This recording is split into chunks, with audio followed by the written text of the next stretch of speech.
we've all experienced that. We've all had that way that we had to adapt to fit in, to be accepted within our family of origin or within our, community that was our school world or our friend world. We've all had to like change and put these masks on of who we think somebody else wants us to be, where the inside of us is banging on a wall saying, "It's not who you are."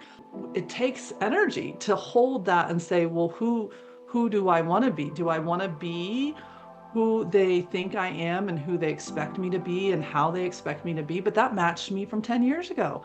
That maybe matched me from 2 minutes ago. Like I went out, I had a download and I come back in, I'm not the same person. But we keep running into these echoes of people trying to get us to remember their version. And the question is, what is your version?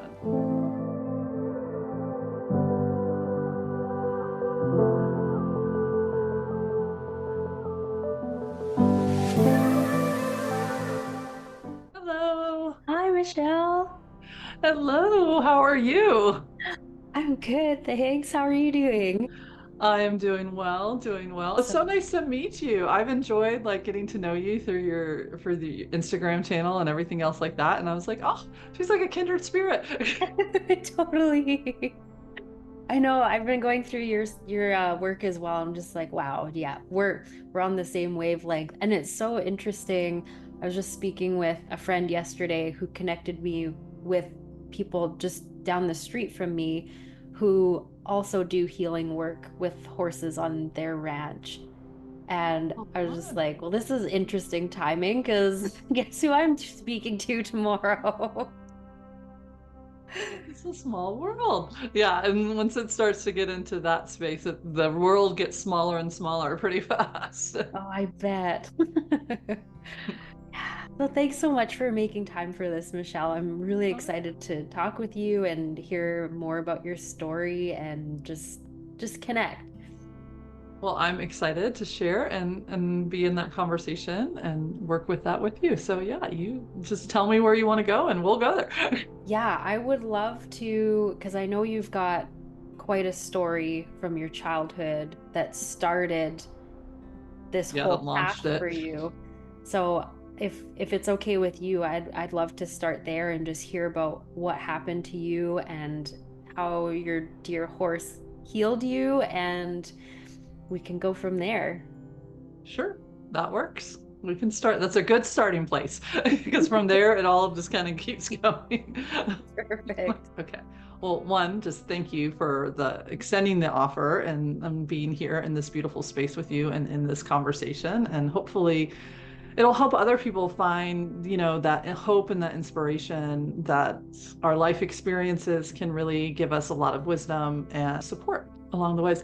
I like to start before I dive people into what launched me into what I do and how I do it and all that good stuff, is I invite people to kind of take a seat in themselves first, because while my story has like physical components to it, I think it speaks to the bigger body of life experiences that we all have, of moments where we don't feel we have a voice, or we can't move the way we want to move, or we don't know who we are or how we fit into the world at large. And how does that inform us? And how does that take away our voice? And how do we find that back? And how do we find the way that we want to move in the world? And so I invite everyone to kind of like come with me through their own story as I share mine, because I think that's the power of story, as it brings us into ourselves and into what it is. So that's where I'd like to start. And so for me, how did I start to want to partner with horses and to bring horses into healing work for horses, for people, and for the horses themselves, but mostly for people? And then how then did that bridge me out into more healing work and helping people really create that true sense of self and bridge that connection back to what got ripped away from them, is because it was ripped away from me when I was younger. So I was this supposedly vivacious like little kid that was like all out there running around doing everything. I was like a horse crazy kid. My parents figured out very early on that I had like severe ADHD and severe dyslexia and all these other ways in which my brain was working. And so the physicians at the time time. This was in like the late 1980s when I was starting to show those things and starting to bring that in. And so they said, well, you need to put her in something that will like focus her and get her. And they said martial arts or writing. And so that was like the choice. And so my mom had a history of riding because she grew up on military bases and they always had stables. And she was like, oh, let's put her into riding. And so that was kind of like the original doorway of how I got to horses. And once I started it, I loved it. I was actually out in Texas and we were with some of my family and they put us on a horse, and my horse apparently like took off down a ravine, and I thought it was amazing. My sister's horse followed me. She thought it was horrible. So she was traumatized from horses, and I was like, yes, give me more horses, and put that in. And so my parents were really amazing, tried to bring that together. My sister went into the sports world and I went into the horse world.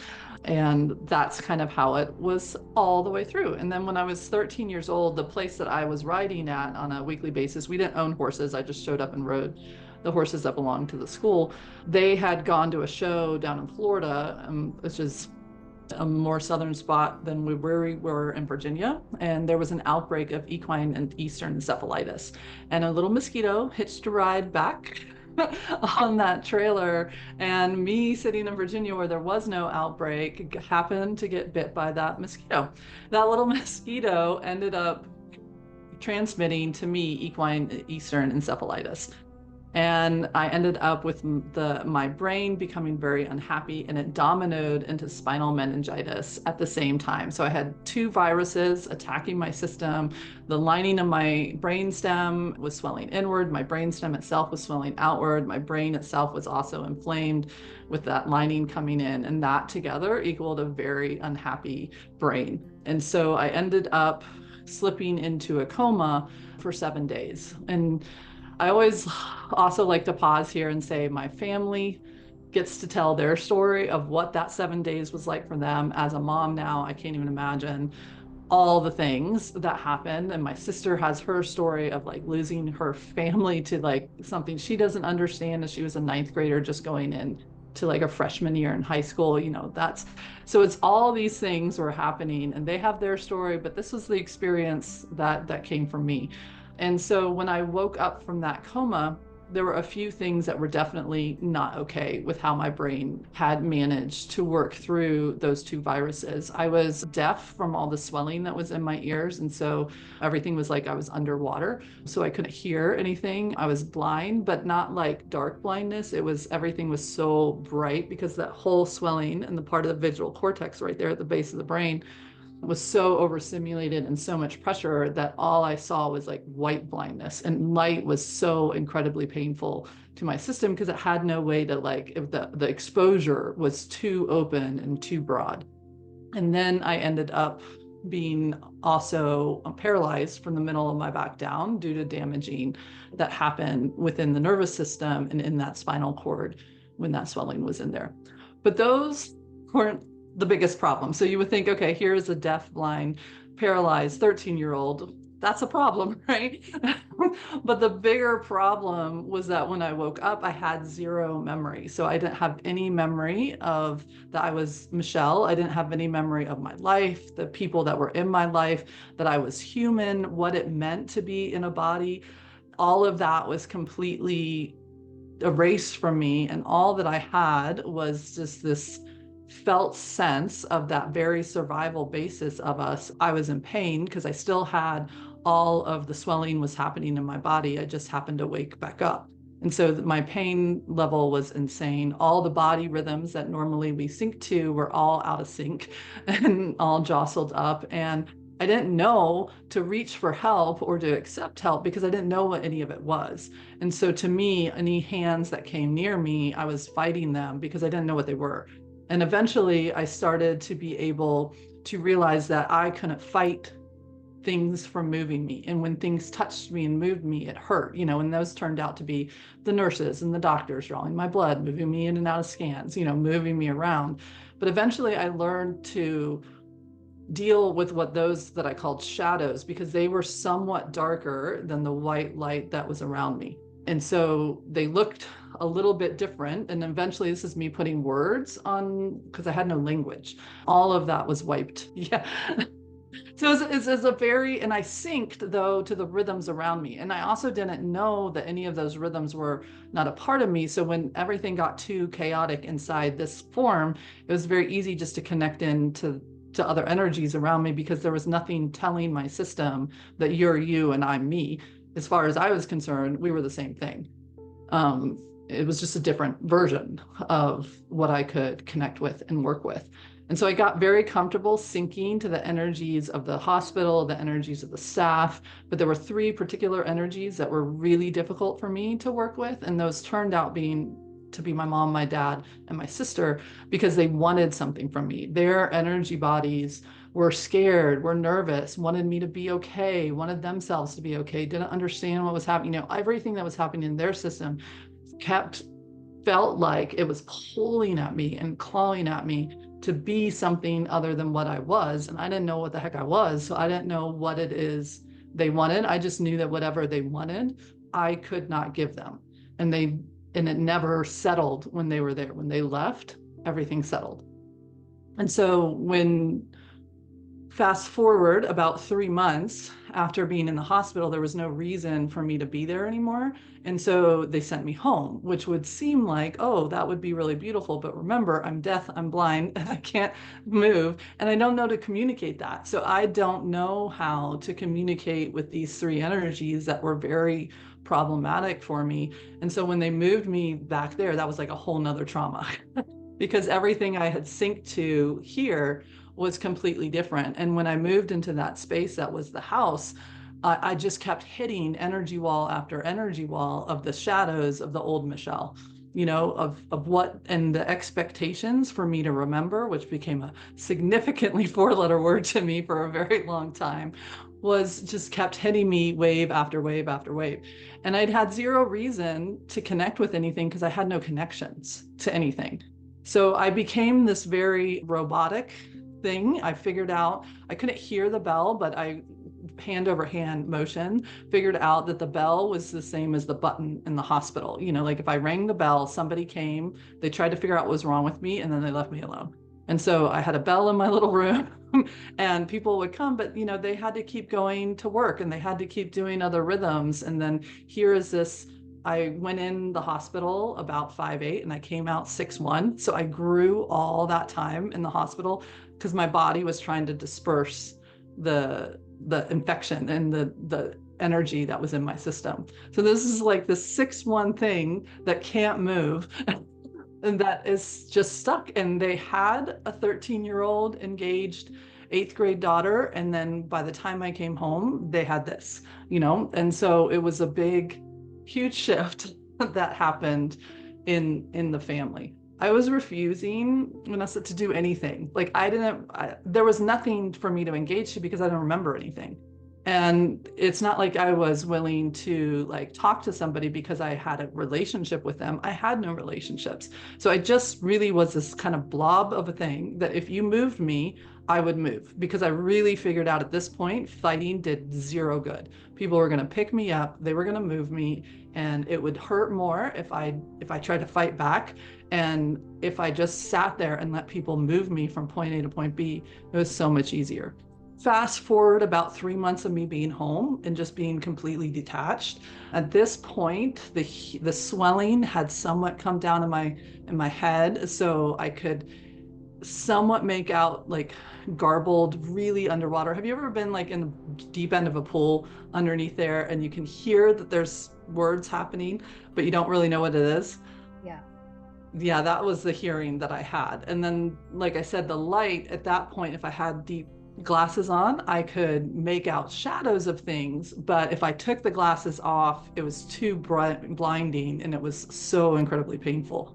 So, and they were teaching me to sign, and they were trying to teach me hand over hand. So I was going to physical therapy and occupational therapy. And, they were trying to engage their daughter, back to be their daughter. But the problem was I wasn't that person anymore, and I didn't know that I was a daughter. I didn't know what that meant. Luckily, somehow my parents researched, at this point it was 1990, and my parents researched a therapeutic riding, and they had heard about it working with people with disabilities. And so they were like, oh, well, let's try it. But there wasn't one in the area that I lived in. And so they called back up my barn and they were like, hey, can we bring her out there and just like Hail Mary, try something? And this is not a therapeutic barn. It's not what they do. It's nothing like that. Luckily, they said yes. And that was when my life really, to me, connected. As I was going to the barn, the windows were down, and it was the first time as we turned on the street for it that I smelled the barn. And for those, if your listeners don't know, your scent network is on a different neural network pathway than your memory. So it's a different way to get in there. It's why when we have smells, we have a memory associated with it, is because it's on a different pathway than actual like cognitive memory. Does that make sense? Okay, interesting. Isn't that interesting? And so when I smelled the barn and like the field and the hay and like this aroma of horses, it lit up something in me that wasn't damaged like the other pathways were. And there was a familiarity, and that familiarity was enough to get me to pull my little head out of that turtle shell and be like, what is this? I feel a connection to something. And when they put me in the wheelchair and they wheeled me around the corner into this big, huge barn, it was a big, huge hunter jumper barn, which means like the people that jump over things and do all the things and go as fast as they can, all the fun stuff. And so this big, huge barn was there, and it had all these stalls in a big center aisle. And if you've never been in a barn like that, it's kind of dark in those center aisles. There's light that comes in from the outside, but it doesn't come all the way into the middle. So it actually worked in my favor because it wasn't super bright.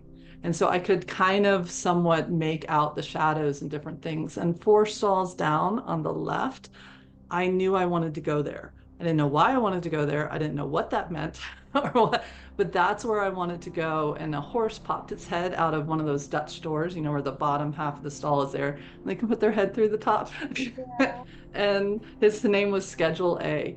And he popped his little head out, and he looked like a gorgeous, just electric light yellow highlighter to me. Turns out in real life, non-energy eyeballs, he was like a dark bay horse. But for me, because my 5 senses were so impacted by the swelling in the brain, all my other intuitive senses were the normal way that I worked with the world through. I didn't realize until many years later how different I worked with the world until those 5 senses started coming back online, and I started understanding that other people don't see with the other parts of them, or feel with the other parts of them, or hear with the other parts of them. So that's a whole nother story, but we can go there if you want. But it was a big awakening to me. He was a beautiful yellow highlighter. He was just absolutely electric, and I knew him and he knew me, and I wanted to go there. And so it was the first time I picked up my hands, put my hands on the wheel of the wheelchair, which they've been trying to get me to do forever, and I was just refusing to do it. And I wheeled myself over to his stall, slammed into his stall door. It should have freaked him out, but it didn't. And he took his beautiful head. I love Schedule so much. He took his head, he put it over top of me, pulled me in to like as close as I could get to him. And I just stayed that way, holding him, breathing in him, and him breathing with me. And I finally was willing to connect to my body. There was something for me to do and to be with. So that's Schedule. And so that's why horses, because it was the anchor that brought me back in. Now my parents were super savvy. They were like, whoa, this is the first thing in the whole world she's been willing to do. And so they talked the barn into like putting me on. And so the way they did it is, don't ever do this. It's not safe. Just say no. But it worked, thank goodness. But yeah, for real, don't do this. They pulled out the big old Western saddle that every good barn has, and they decided to tie me to the saddle, and then that way when I fell, because I'm like 6'1", and because I had no catch, I was like a little weeble wobble, I could sit up, but the minute you started to push on me, I couldn't right myself with my abdomen. And so when I would fall, then I would just kind of hang there for a hot second and they would shove me back. This is not okay. Don't do that. But it worked. And then it also worked because they figured out really fast that if they controlled schedule, that I would have to talk to them. And at this point, I wasn't willing to talk to humans. I had zero desire to. I didn't have a whole lot of like respect and love and connection with them because I just didn't. And so I only wanted to talk to Schedule. Schedule could talk to me. If I thought, let's go, he would start to go, but then the human would get in the way and make him stop. And so then if I didn't sign walk, or I didn't, try to say a guttural walk with my words or a stop, then they were like, okay, you got to do one. So they would do hand over hand, they would do walk. And if I did that, then they would walk. If I tried to make this weird guttural sound that I didn't understand what it was, but I made it, and then all of a sudden Schedule moved, I was happy. And so I've started to be willing to look at humans and say, what do you want? Because they were controlling the thing that I wanted to connect to, which was Schedule. So it was pretty savvy and it worked. And I can't really fault him for it. But the reason why it worked is not because the horse was moving my body in a rhythmic motion, it's because I was connected to Schedule.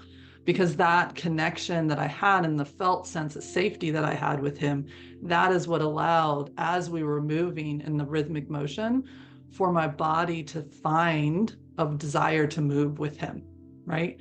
And so it started to heal itself around those parts that were, quote unquote, damaged. And it started to find new pathways and grow them around the spots that were, the bridges were out, so to speak, and put it back together.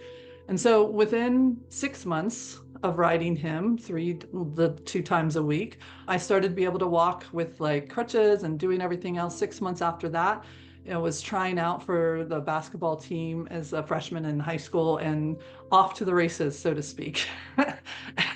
and so Gold Star Body, it did a beautiful job healing. Visually, it was still a little bit iffy, but I could see much more. And I was starting to figure out there was a difference in how I saw. And hearing wise, it took about 2 years for the hearing. And finally, I was traveling out west somewhere in the slot canyons, and they popped in like this goo. It was a horrible moment. But all of a sudden the water that I was hearing the world through went away. And I was like, oh, is this what the word says? Wow. So yeah, so it was about 2 years altogether for the physical form to come back in to basis, and horses, specifically Schedule, was a huge part of that for me. And so that's what started me on my first journey of really wanting to partner with horses for healing and working, because that's how I got my legs back. That's how I got my desire to be in this world back. That was the avenue in which I was willing to learn how to, quote, walk in this world again and to be with it. And so I'll pause there and then I'll tell you the part 2 of the healing. But that's the physical piece. My goodness. And so how did your memory come back gradually? How did that happen? Yeah, that's like the number one question I think I get asked. The short answer is it didn't. And so what then is the part 2 of the healing? So while the physical body was doing amazing, it was like rocking itself out and everything else, the rest of me was blown apart. So my physical body, yay, good job. The emotional, the mental, and the like spiritual heart bodies, hot, crazy mess. And because there was no self. And so because there was no self, I didn't know what my thoughts were, what were my wants, what were my needs. And because I was being thrown back into all of these other beings that had very clear ideas of what they thought I should be, who they thought I should be, how I should be. You think of kids at that age, it's already a hot mess. Now let's add the girl that went away, came back in a wheelchair and doesn't know who she is. That's a whole situation right there. On the social side.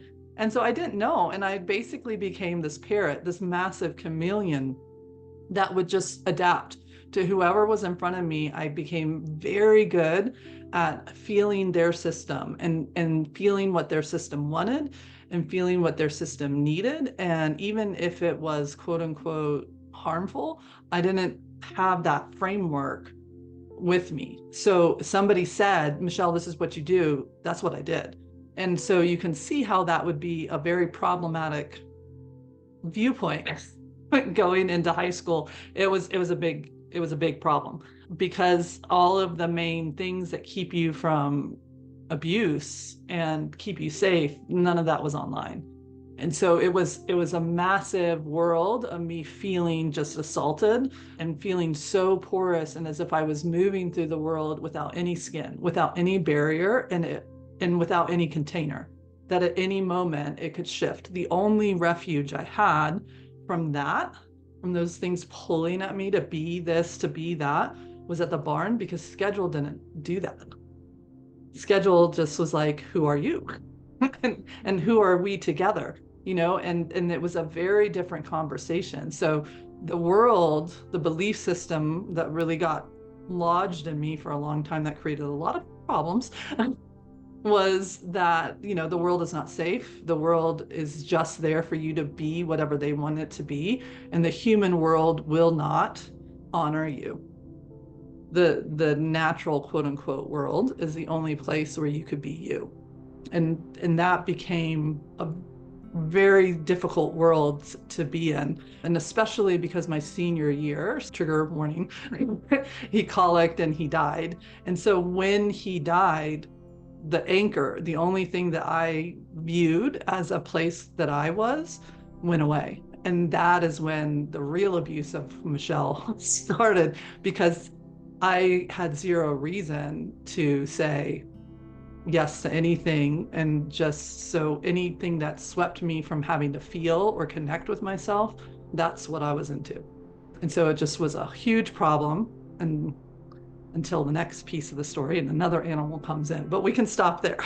What a wild experience. It's almost like you were born again in a teenager's body. I can't even imagine. It is that way. And what I used to think is like, oh, this is such an abnormal experience, until I started really working with people in the healing. And because of where my healing journey started in the physical form, the very first way that I partnered with horses was focused on physical healing, because that was my original container.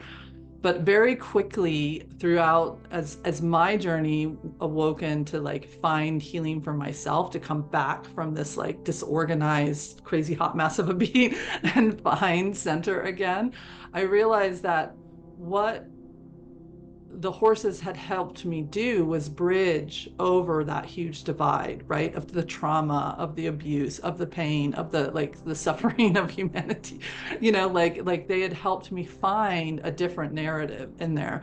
And so really quickly, my work with how I partnered with horses swapped from having a physical focus to really helping to establish that bridge of connection back to self, because that's like a safe place to do it in, that the human world feels so iffy or out of control with, of working with that. And so it really did become a huge thing. And I started to realize the same themes. Maybe people didn't literally, like I said in the beginning, lose their voice or who they were, or feel like they couldn't move their body the way they wanted to. But that metaphor, we've all experienced that. We've all had that way that we had to adapt to fit in, to be accepted within our family of origin, or within our, community that was our school world or our friend world. We've all had to like change and put these masks on of who we think somebody else wants us to be, where the inside of us is banging on a wall saying, "It's not who you are. Pick a different path," like, please say something, do something, and we've gone blind to that, and we've gone deaf to that, and we've been immobilized by those adaptations in our world. And the question is, how do we get past that ocean? How do we get back to our true self? Yeah. And that's what you're doing, though, is creating the bridge. And I know so many people, myself included, can relate to that disconnection and Mm-hmm. feeling miles away from your true self. This world isn't really set up in a way that encourages us to be authentic. And Yeah. you describing your experience too, it was like you were completely authentic, even if it wasn't your choice, but you were. And I can feel like that draw, that pull. We can Mm-hmm. all relate to that draw and pull from people who knew us in the past or people who expect things of us, and it's so draining. It is.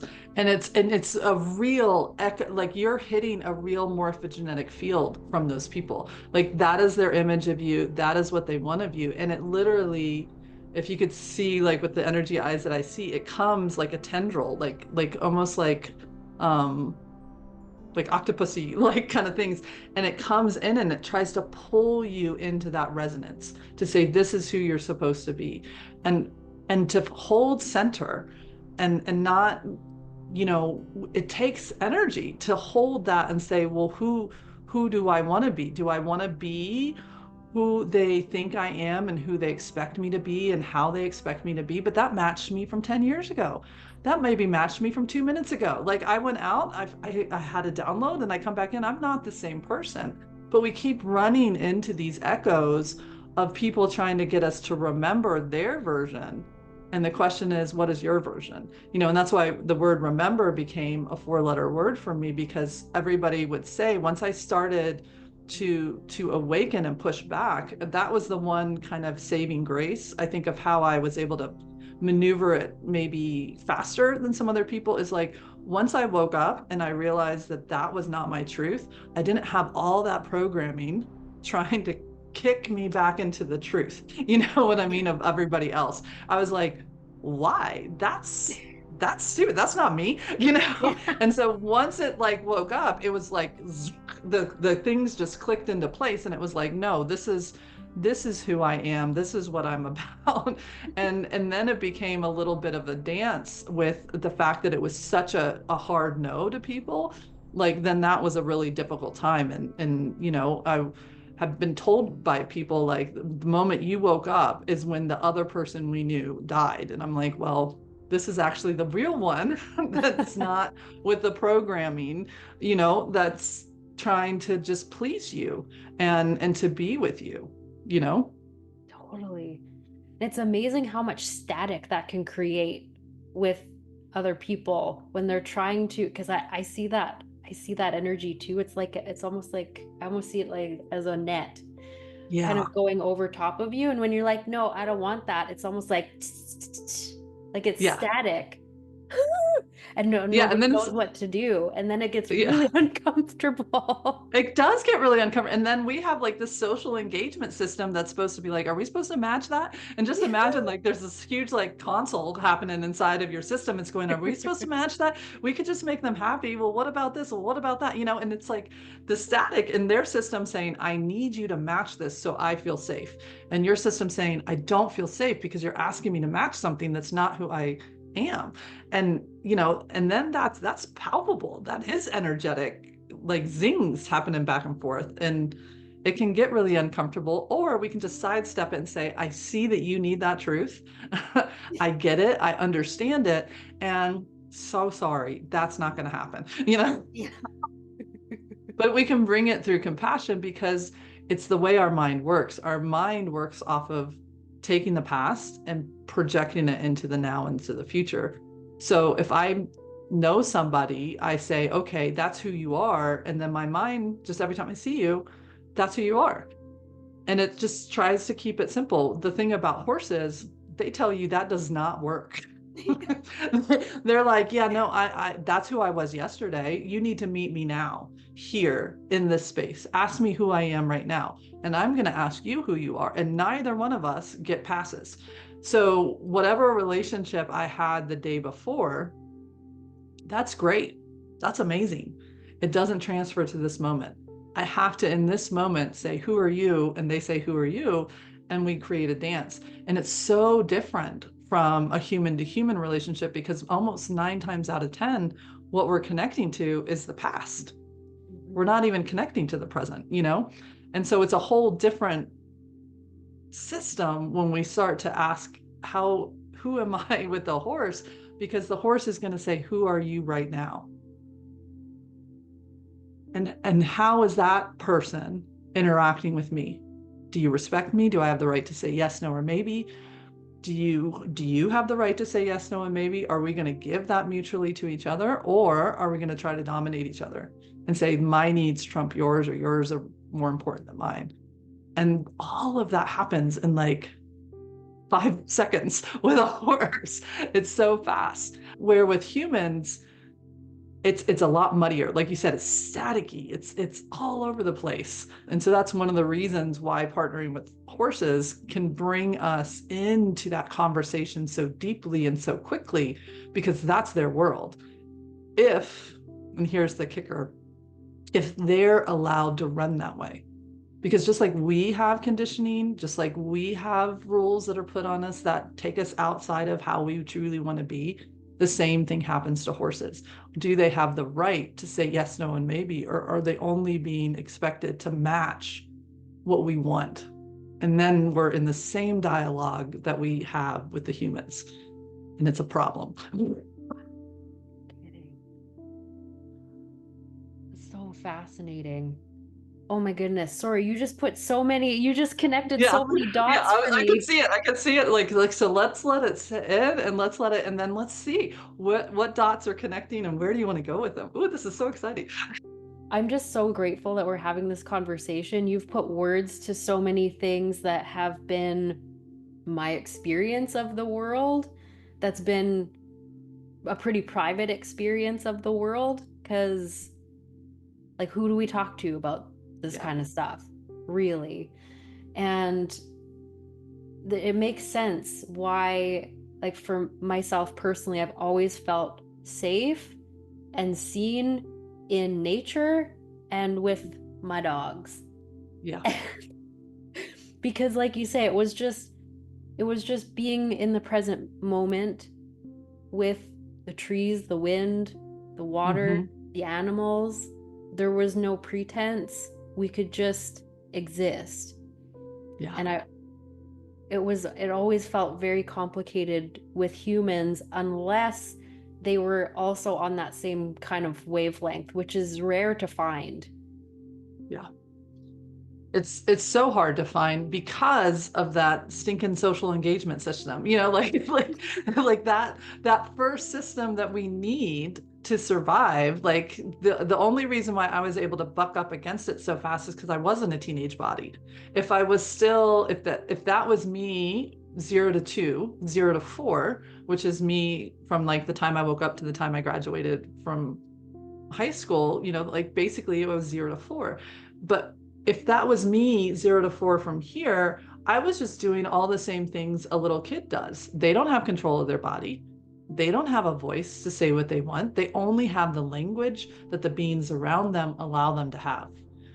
And they only have access to, even if they share, I need something, that need only goes as far as the bandwidth of the person they're with. And their belief system that was created before them, we can't just blame the parents because they are a product of this system, and what does that look like? And then even as we start to like move into those teenagers where we start to try out our words, we're still bogged down by, like you said, that field, that netting that's just constricted us and encapsulated us. And even if we want to reach, we can't reach. That net's there stopping us from moving. Yeah. But even the words that you're learning, you're also learning the energetic signature of those words that the people who are teaching you have with their own beliefs. Oh my God. You're seeing it. Oh, Vanessa, I'm so excited. That's the tendrils, right? So, and then we learn by association, okay, this is the frequency that is love and all that means. And this is how I either interact with it or don't interact with it.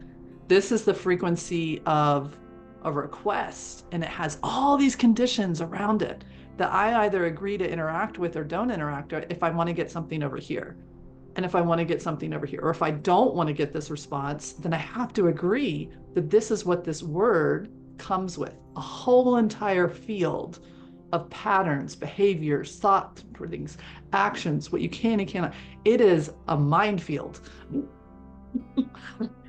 It is. I used to drive my parents crazy because I was always asking why. I was that kid. Well, why does it mean that? Who decided that? How come? Why does that mean that? Why do we react that way when someone does this? Who made the rules? You came in here to be an aura buster, ma'am. You're like, we are busting up this field. This netting and I are not playing with each other. But then the problem is everybody around you played with the net. So that's a bit of a problem, right? So good job asking why. I love that we had this conversation. We're having this conversation. And also, when you were talking about being on the horse and kind of learning that if you mumbled this word this way, you could kind of get where you wanted to go on the horse. I was thinking about this too. It was just like, how bizarre is that we've decided that these certain sounds said in a certain way mean something,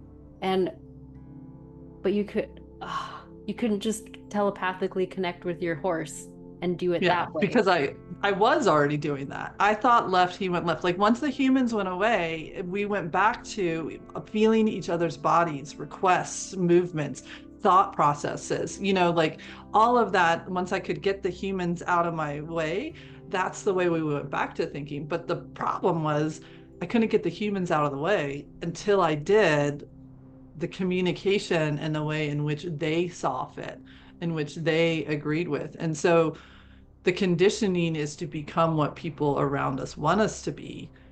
And not too many of us are granted the opposite, which is, what would you like to be?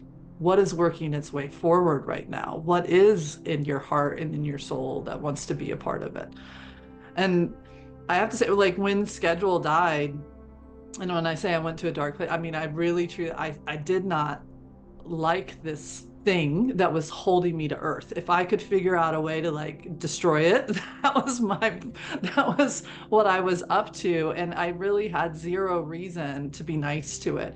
And it finally got to the point where I was 23. I had just had a horrible breakup, where you're like, oh, I'll live for this person, but then that person and you don't get, it was two hurt people together. That's never a good thing. Yeah.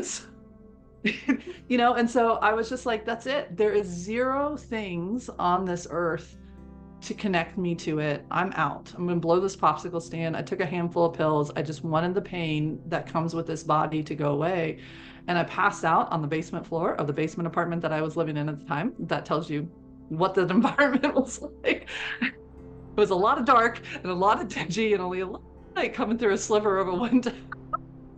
And that is when another animal, Baron, who is was my German Shepherd, he's passed away now, but at the time he licked into my mouth, triggered a vomit response, and so I ended up throwing up, and I threw up all the pills that I had taken, and he showed me a vision when I woke up, and he was like this beautiful opalescent like outline of a person that was so beautiful.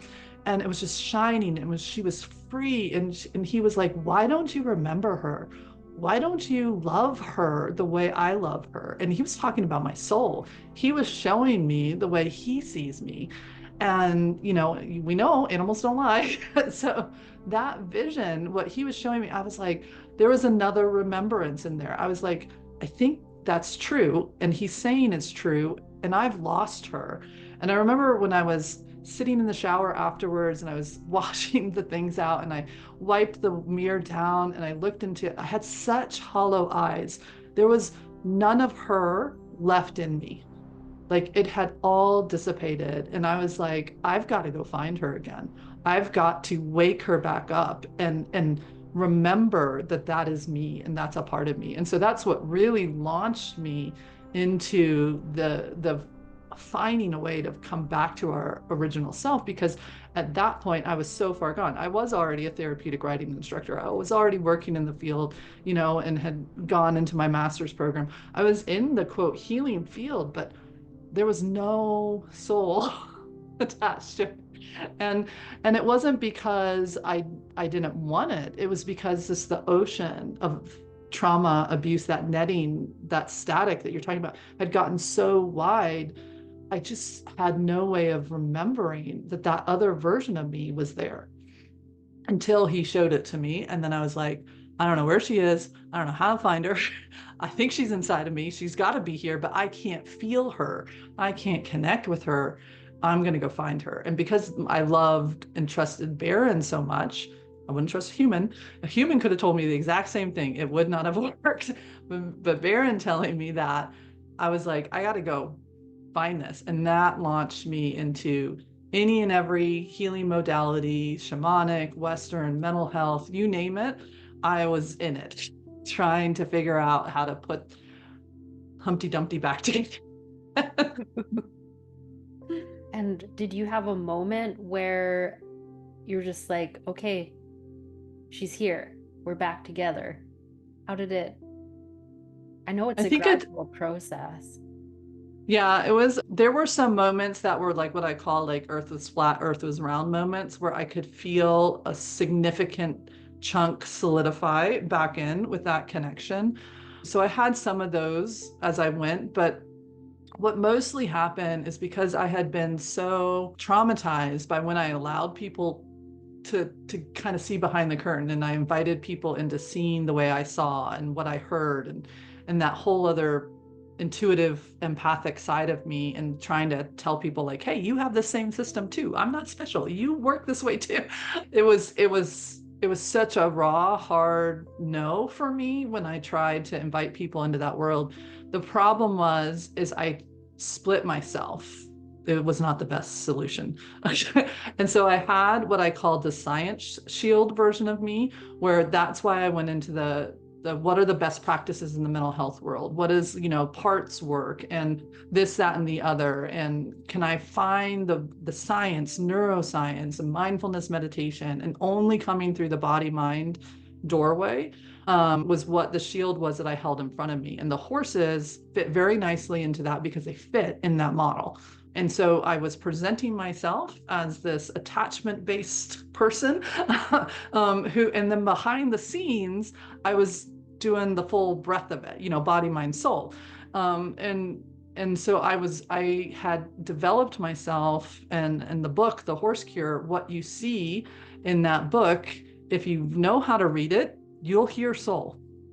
But if you don't read it that way, it reads like a body mind book. And that is because that book is a result of me before I got my next big universal 2x4, which was in 2016. And so that book is a compilation of me running, where it's a beautiful book. And I invite everybody to read it because I think it just speaks to the wounds that everybody has. And it's through story. So you get like your own personal thing through the power story. It's beautiful. But what's not in there, which is now a part of me, is that it's the whole thing. It's the body, mind, soul piece, that spirit is in there, that the essence and spirits and the sentience of nature, of the water, of the trees that you're with, they're meeting you. If you meet them in that space, they're meeting you.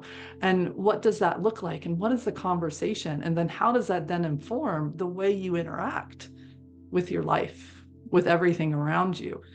That whole thing that I'm talking about right now, there is no way in a million years you would have gotten me to say any of that, because it was just the sheer wall of I'm not going to be dinged with the, how do you know that, Michelle? Where did that come from? But the problem is I wasn't as good of a puppet master as I thought I was. And so people would still ask, I'm like, pay no attention to the person behind the curtain, and they'd be like, Michelle, I know the same theories, I read body language the same way you do. I was watching that exact same thing, and that information that you have is nowhere in there. That person didn't say that. And I'm like, yeah, yeah, they said that. And there was like, no, they didn't, Michelle. And so they would start to challenge me about how did I know that? And then, well, how did I know? Well, I heard it. I just heard it from a different part of them, or I felt it, or I saw the image of them as a small child. It was coming through other intuitive, real pathways that we can connect with people through, but it just didn't match the current science. And so I didn't want anybody to see that.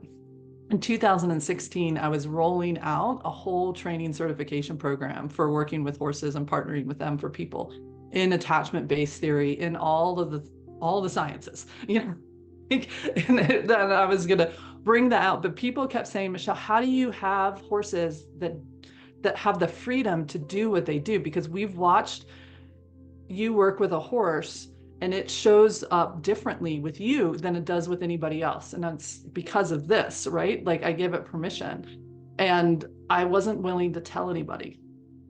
I wasn't willing. I was like, I'm not going to tell you how I do what I do, because I don't have science behind it. And so what happened in 2016 is I heard, Michelle, you need to come out from behind basically the horse and come out full body as you are. And you need to let people know it's mind, body, spirit, mind, body, soul, and and you're working in partnership, and you need to invite people into that part of them. And I said no. I was like, I'm not doing it. And no, you can't make me. Too dangerous. It's too dangerous. I'm going to die. Well, as a result of that, by the end of that training, that was the doorway to try to come at this healing of myself in a healthy, beautiful, choice-based way, and to work with the division that I had created within me now, and not like from 23 to at that point, I was 37, so that chunk of years. And so it was like, we can heal this through that doorway. But I said no. So it came through another doorway, because it said, we really want to heal this, Michelle. This division within you needs to come down. It's time. And so I ended up, by the end of that training, I had lost my voice. I started to get pneumonia. The pneumonia went into, kept staying. And I ended up going into meditation after 3 months of pneumonia, them trying to get rid of it all. And I heard, you have cancer. I said, that's not true. And then I heard it again. You have cancer, go to your doctor. I did an intuitive scan of my system. I saw it. I was like, oh crap, that's real. And so I went to my doctor, and she knew, because if you had the wink, wink, smile, smile, you could get to that version of me as that energy healer and worker behind there. But it only was the people that had the secret handshake could get to it. She was one of those people. And so I was like, yeah, so I need you to figure out how to get me in a machine that can tell. And sure enough, we did. And it turned out that I had a crazy rare type of cancer called neuroendocrine sarcoma, and it's of the nervous system. And so what was the part that I was divided in my nervous system from the moment I woke up from that coma? It was divided. I was swimming in toxic stress hormones and everything else like that. I wasn't willing to be in one rhythm. I wasn't able to even find one rhythm. And my system said, it's done. It's done being divided. It's done being out of sync with itself, and it wants to come in wholly. So I would say that healing journey, it took me about 2 years, because it doesn't respond to traditional things. So it made it really easy for me to say to my family, I'm going to heal this through my door, which they all kind of knew about by that point. I mean, at this point I was married, I had kids. They knew I had a quote woo-woo side, but you really had to know somebody to get into it. And even with my family, I didn't really let them have that access to me. And so when I said I'm going to heal it through my own alternative doorway, it was a moment. And that's when I could no longer keep it separate. People had to start to see how I was doing what I was doing and how that worked. The horse cure came out. I had wrote that kind of as my goodbye letter, just in case stuff didn't work. And then, but luckily it did. So it came out from the Michelle that was still trying to decide how to come out of the spiritual closet, so to speak.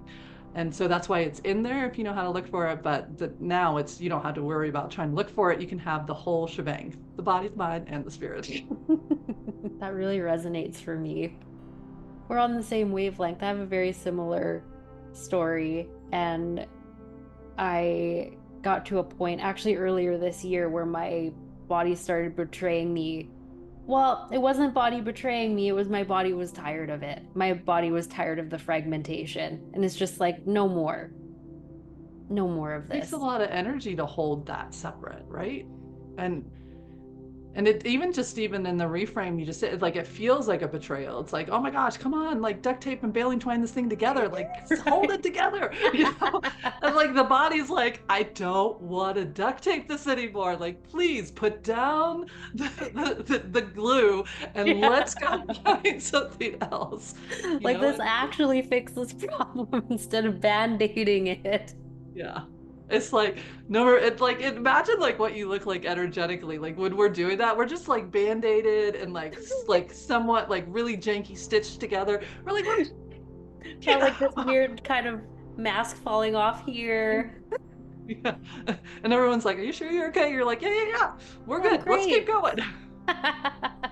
The body's like, no, we're not okay. We need to stop. And that's the universal 2x4. I think the body only yells at us when we've blown past, like I remember sitting in that meditation, and I remember clear as day that invitation coming in, and it looked like a big ship coming in, and it had like tattered sails on it, and it was like, hey Michelle, you want to keep doing it this way, or can we like let people see the real thing? And I blew that ship back out to sea. I was just like, no, that is not going to happen. you know I'm very good at doing my little like shamanic rituals over here and letting people see, science 101 over here, like just leave me be. And my system said, that's not your true path. And so it sounds like your system did something similar, and it said, that's not Oh, your true path.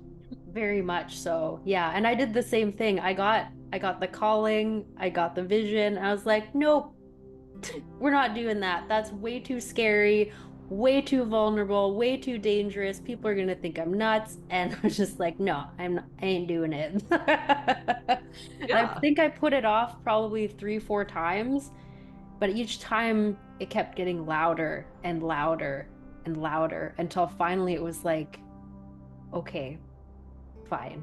Like I just submitted, and I was just like, I don't know what this is going to look like. I don't know what the fallout of this is going to be, but this is so much of who I am, is how I see and feel and process the world Mhm. through all of this, the spiritual senses, spiritual eyes, spiritual ears.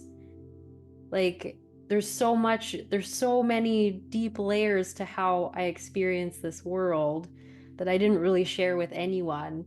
And but they could sense it. That's the funny part. I thought I was hiding it, but they all knew. They're Yeah. like, "No, no, we always knew you had these witchy woo-woo powers."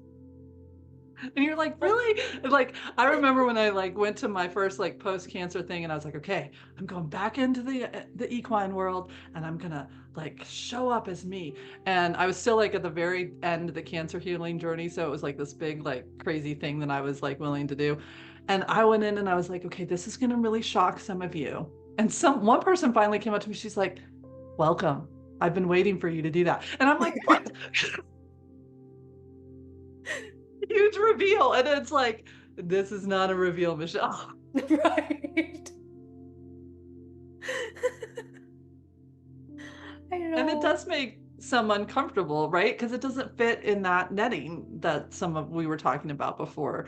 But you were never designed to fit in that netting. Your little why, that's you. Like, why is that? Right? I know. I had a couple of friends who were like, this isn't a surprise, you know? I know this might feel like a big thing, but we always saw this. We always saw this. It's just it's you. It's in your energy. It's Mhm. there's no denying it. You could try, because I same thing. I tried to put my little science mask over top of everything. Like, I'm gonna learn everything about psychology, Yeah. neuroscience. Like, Yeah, we have the same book. We worked out of the same book. We did. And we both figured out that that book is amazing. And it does help because we do need to bring our mind along with us. We don't want to kick it off the bus. We want to befriend it. It's a beautiful, as a person who had no mind, this is a bad idea. Like, we need a healthy sense of self, but it's not designed to be how we interact with ourselves. It's designed as a support system, And so it's just a reshuffling, but man, is that reshuffling difficult? It doesn't go quietly into the night, so to speak. It doesn't. Okay, so after your reveal to your equine community, how did it shift your practice with your healing work? It didn't shift how I worked in the arena because I always kind of ran that way with dialoguing with the horses and giving the horses the permission to be free, just like I had permission. And so that was the difference, that people couldn't figure out how I was doing what I was doing. The piece that drastically changed was the wink, wink, smile, smile to get to me as the energy coach or practitioner or somebody outside of having the horse in between me and you as a modality. And so that part of unbridled change definitely flourished and brought in, like, hey, not everybody, one, lives in my area and can come through this doorway with me out in the arena and with the horses. And then two, not everybody has the same affection for horses as I do. And so really the challenge that I struggled with in that last year of healing was I would have to be willing to, like, expand off side of the horse, like not always bringing it through the horse door. And so that was crazy scary to me because it meant going into waters with people that have, like, really set programs and ideas and their own things of how they view their world and how they are body mind based, and they like to throw the soul in there on the side. And so it was like, no, like, this doorway is something different for me. And so that was a big shift for me to go out from behind, like, something I did on the weekends with people that came to me that had gone through every other doorway for healing, and then they kind of like, hey, so I heard, it's like, and be like, yes, I'm a 5 elements traditional Chinese medicine person. Yes, I have, emotional freedom technique and tapping on board. Yes, I'm an Eden energy medicine, like all these other modalities that had informed me along that seeker's journey. I finally had to find a way to let those pieces come forward. Yes, honor the science, honor that to help the people that needed that doorway. I can give you all the studies for why emotional freedom technique works. I can give you the studies why timeline therapy works, but more come through the doorway of the heart, of really customizing and meeting somebody where they're at, whether that was with the horses or with me as holding that sacred space and that healing container as the horse for that person, helping them be invited into that present moment, seeing them as they are without trying to put a net over them, just saying, what's here and what wants to be here, and trusting that their system can guide how that healing goes. And I think that's the big shift, right? Because so many of those science that said this is how to fix the system. Well, what if the system's not broken?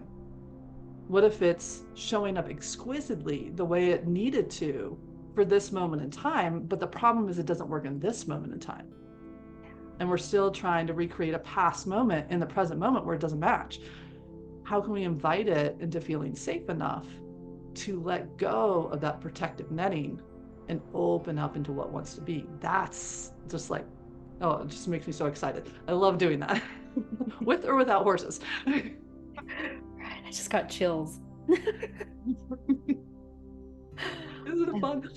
I love it. Well, that's such a powerful offering to be able to hold space for people to just be how they are in the moment.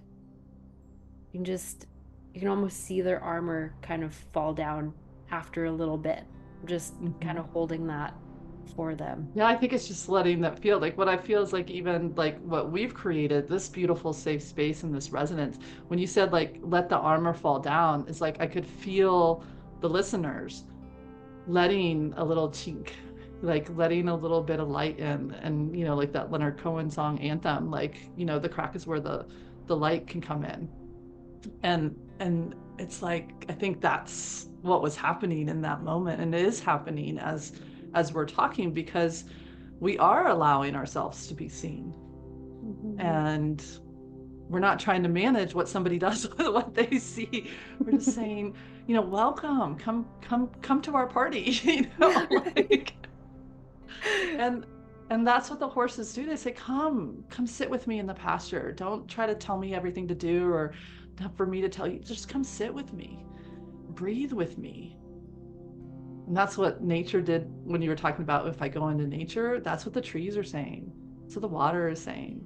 That's what your dogs are saying. Like, come be with me. Like, now it's time to rest. Now it's time to play. Now it's like, what are we worried about? What can we come over here? Like all the different things, right?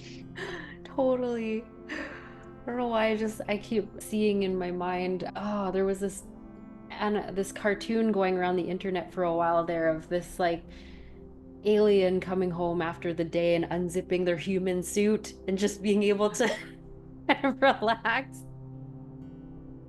Yeah, I'd say that human suit is really hard to hold, because you're holding all the expectations and fields of like what we think human is. But what if it got a little wonky? What if it kind of got a little de-evolved from what it was supposed to be because of trauma, and just trauma and unhealed trauma compounding on each other? And what if we could unzip that suit and say, what is human for me? Can I drop the human, and can I just go, what is a being? Let's let that.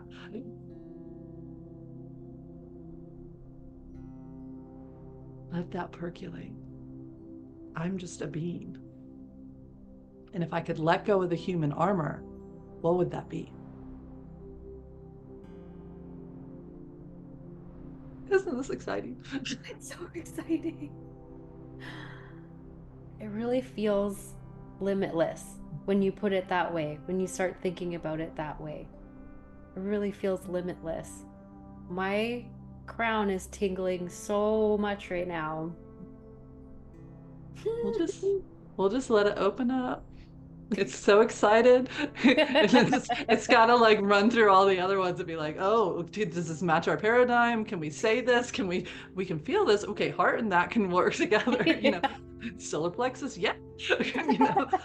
Other ones, root. Ooh, this is a little different.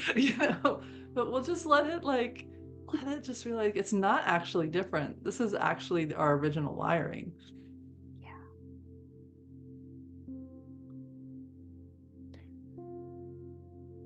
You're right. Just like a whole, I can actually feel it.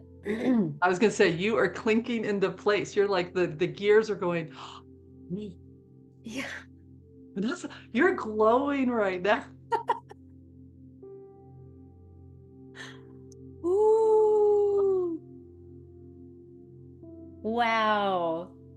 I'm just buzzing. Yeah.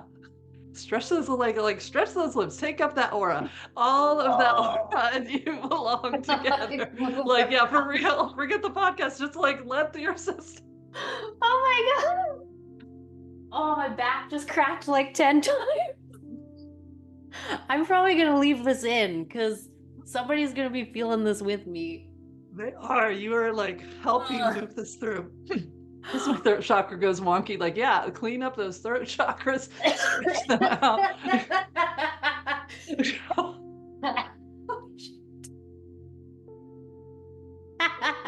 Welcome to my world, Vanessa. Isn't it awesome? I like this party. And I can get it why my system said, Michelle, you cannot roll out a whole program without this. Right? So I had to back up a little bit, but now we're ready. 100%. And it's wild. My root chakra right now feels like a giant magnet that's just like, I've never felt it like that before. Do you know why? because you're willing to connect to you. Your root chakra is designed not to connect you to earth, to tether you. It's designed to connect you to you. It's a magnet to you in this incarnation. That's what's happening. Isn't that amazing? What? Welcome.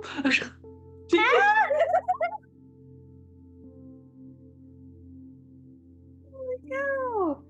I feel so expansive right now. Yeah, you're like one of the big trees, right? You got this big, beautiful column. You feel good with your roots. You're connecting into your truth. You don't have to worry about trying to get through all that static and that fog and that human netting. No, no, no, no.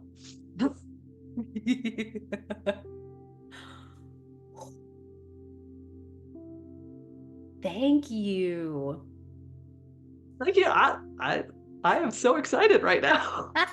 Me too. Thank you for your willingness to like bring this forward for you and for all those that are listening. You know, that was kind of my little prayer before, is like, help this be what it needs to be to help people find that safety and the love that they are. And look at this. Here we are. So beautiful. Oh, wow.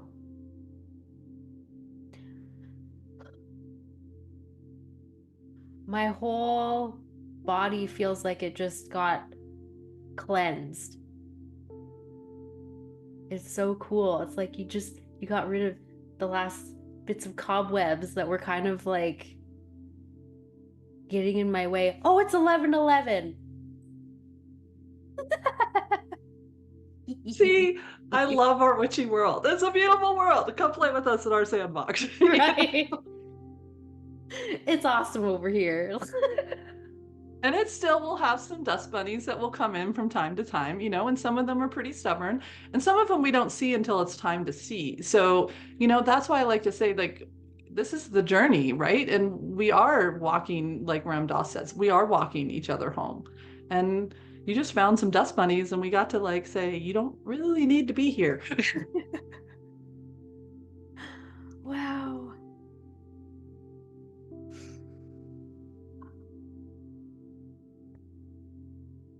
Can't even begin to describe to you how like awesome I feel right now. And so much gratitude. This was I really needed this. Excuse me. I'm still clearing. Probably will be. Might have a little, I was gonna say, you might have a little integration. So just for those at home, like what she just said, drink some water, salt is your friend. This takes electrical units because you are electric. So all the self-care that works for you, whatever you figured out. Yeah. But because I know I'm not the only one who's going to be feeling this. Like whoever watches this will probably have their own healing catharsis moment. Yeah, I probably will be integrating this afternoon. sorry if you had other things to do. I think it just got a little rearranged. And this is why I work for myself. I can just lay on the couch for a bit. Let the doggies pile on and be like, hello. Totally. Yeah, I He'll be actually like, have... ooh, this feels good. Oh yeah. I actually have a shepherd cross named Jack, Oh. who just turned 12. So yeah, he's actually the one as well who's really helped me reconnect with my true self over the years. He's such a special one. Yeah. It's a beautiful, you kind of think about, they were designed, so to speak, to be protective. And like when I feel into, and like Baron and maybe even Jack, if you feel into him, it's like what they're protective of is like trying to help us find us, you know? Yeah. They're protective of our spirit, of our soul, of our truth. I really have always felt that with him. Even when he was really testing me and teaching me boundaries, he was like pulling that.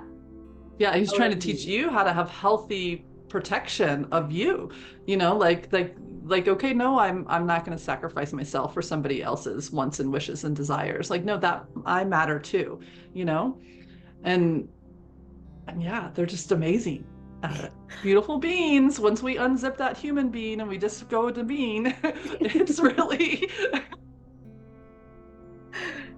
Oh, it's so healing and it's so beautiful. And you're right. You spend so much energy trying to hide your truth and trying to keep the masks on and trying to be whatever that human suit needs you to be.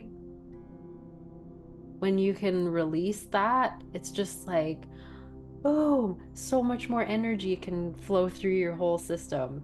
yeah, it's not having to do workarounds and weird like duct tape things together. It's like I can breathe, and I can even see like this throat is going to keep expanding and opening, just clearing out the cobwebs. Oh my goodness. Thank you so much. It's been a little while since I've been on the receiving end of this kind of work, and I really needed this. Well, you are very welcome. And I think it helped facilitate what this can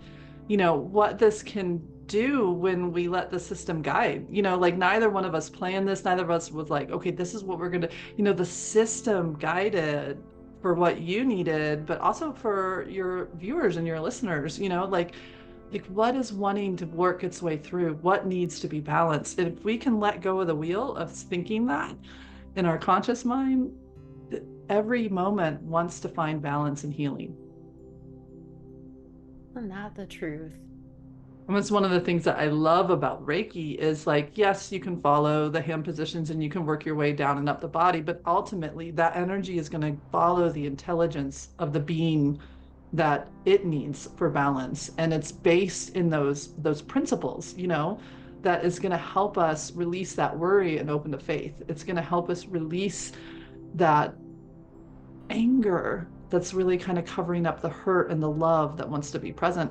It's going to help us stay in integrity, kind of go hands off, and it's going to help us have deep gratitude for, wow, if the system had not figured out how to do that, it wouldn't have survived. And I believe that wholeheartedly. Whatever conditioning we just like helped loosen up, your system needed to do that at some point. It just no longer served. And so we can have gratitude for that and love for that. And then therefore we can bless it. We can honor it as for what it was and what it wants to become. And that's how Reiki brings us into balance and harmony and love, because those principles get us out of the way and let our heart come forward, Totally. Sorry, So that's how I teach beautiful. Reiki, FYI. I love it. No, it's perfect. Thank you, Michelle. I have thoroughly enjoyed myself. This has been beautiful, and I am just so grateful for this opportunity to connect, to be with you, to be of joyful service, and I'm so grateful that you said yes to letting yourself come forward and offering these spaces, because this container exists because you created it and you said yes. And I'm deeply in gratitude and honor for that. Oh, wow. This was so beautiful. I'm so grateful for you and to be connected. This was just such a gift. So Michelle, if people want to connect with you, because I'm sure people resonated with this today, how can they get a hold of you, get in contact with you?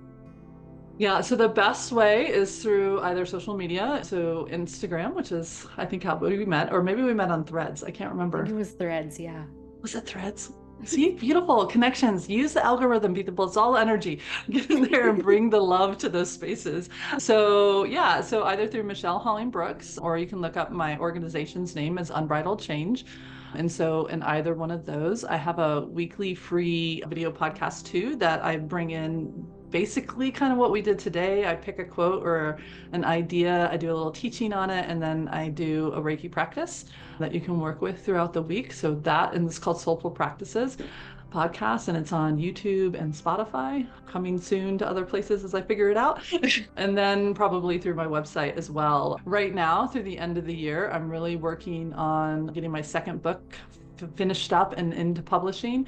And so I don't have any live, I know I'm very excited. It's like this in a Yeah. book. Yes. So I'll let you know when it comes out. Maybe we can have another chitty chat. But I'm Okay. super excited about that. And so that's coming out probably in maybe spring or summer of 2025. And so I'm taking this last little bit of the year I'm not doing any real live classes, but I am going to be doing like live Zoom calls of like, let's talk about it and stuff like that. So if you want to get signed up for those series, you can go to my website, and you can join me in those spaces, just because I want to create spaces of like, I want to talk about chakras, but I don't want to get judged. And I want to talk about like astrology, but I don't want to get judged.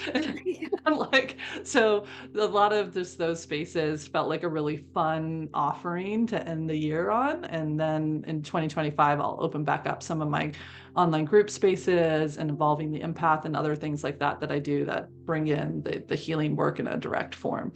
But so I have time for writing, but that's kind of what I'm at. I don't know when this comes out, so.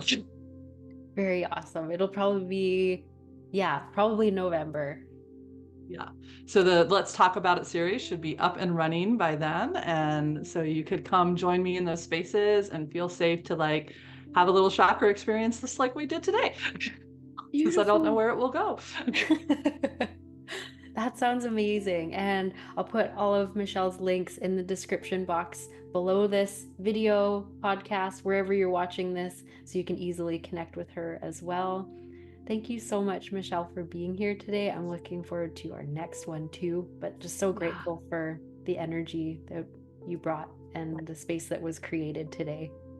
Oh, thank you so much. Thank you so much. And anytime you want to welcome me back in, I'd love to come in the sandbox. Awesome.